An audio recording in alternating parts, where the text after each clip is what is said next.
Halo teman-teman, senang rasanya dapat bertemu dengan kalian lagi di acara Youth for Christ. Hari ini tema kita adalah memaafkan dengan landasan tema dari Kisah Para Rasul 16 ayatnya yang ke-35 sampai yang ke-40. Sebelumnya marilah kita bersatu di dalam doa. Tuhan Allah Bapa kami, Sang Pemilik kehidupan, kami bersyukur bahwa pada hari ini kami dapat bersekutu bersama kembali untuk mendengarkan firman.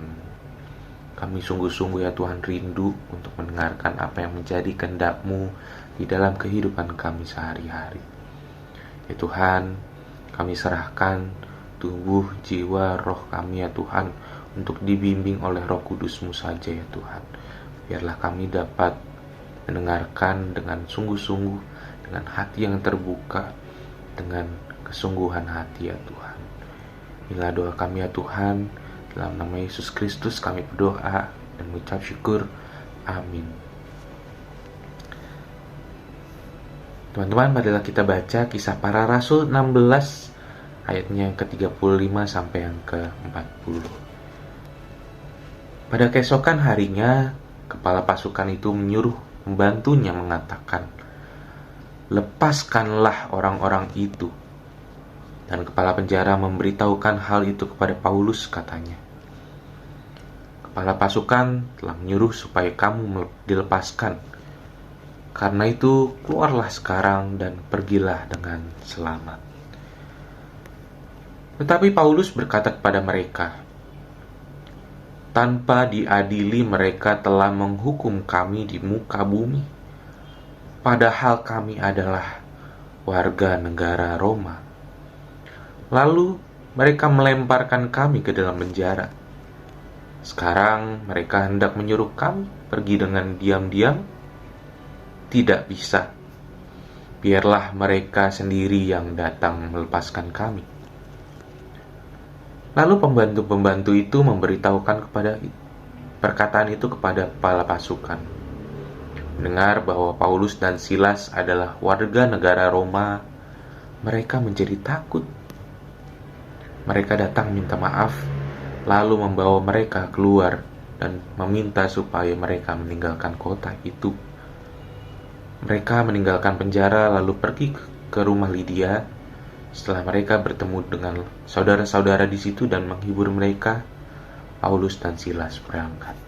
Demikianlah firman Tuhan. Teman-teman, ada kalanya kita mengalami hal-hal yang tidak menyenangkan. Misalkan bertemu dengan orang yang selalu ingin mencari kesalahan kita. Meskipun kita sudah mengerjakan sesuatu dengan benar, tetapi selalu dianggap salah oleh mereka. Parahnya, sikap tersebut tidak berhenti sampai di situ saja. Mereka juga merencanakan hal jahat. Bahkan mungkin mereka berniat untuk menghancurkan kita. Kondisi seperti ini, teman-teman, tentu saja sangat menjengkelkan bagi kita. Lalu bagaimana sih respon kita menghadapi hal ini? Apakah kita akan membalas dan melawan? Ataukah kita memilih mendiamkan dan membiarkan waktu yang berbicara?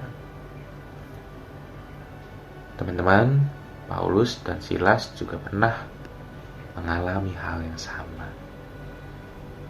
Ada sekelompok tuan-tuan Romawi yang tidak suka dengan mereka. Dengan rencana jahat, mereka menghasut masyarakat dengan alasan bahwa Paulus dan Silas telah mengacaukan kota. Tambah lagi, mereka menuduh Paulus dan Silas sebagai orang Yahudi yang tidak pantas berada di Roma. Mendengar provokasi tersebut, pejabat setempat langsung menjebloskan mereka ke penjara tanpa proses pengadilan terlebih dahulu. Namun teman-teman, pertolongan Tuhan datang. Beberapa hari kemudian, diketahui bahwa Paulus dan Silas ternyata memiliki 2 kewarganegaraan. Selain sebagai orang Yahudi, mereka juga warga negara Romawi. Para tuan Romawi dan pejabat setempat menjadi takut mengetahui hal tersebut. Bagaimanapun juga mengeksekusi seseorang tanpa peradilan, terutama sesama warga negara Romawi, merupakan kejahatan besar. Karena itu, para tuan Romawi dan pejabat tersebut meminta maaf kepada Paulus dan Silas. Tentunya Paulus dan Silas memaafkan mereka. Teman-teman, terkadang kita mengalami penderitaan akibat kejahatan orang lain. Namun, ingatlah bahwa kasih dan pertolongan Tuhan selalu ada bersama kita. Dengan menyadari kasih Tuhan ini, kita akan bersikap lebih bijaksana lagi.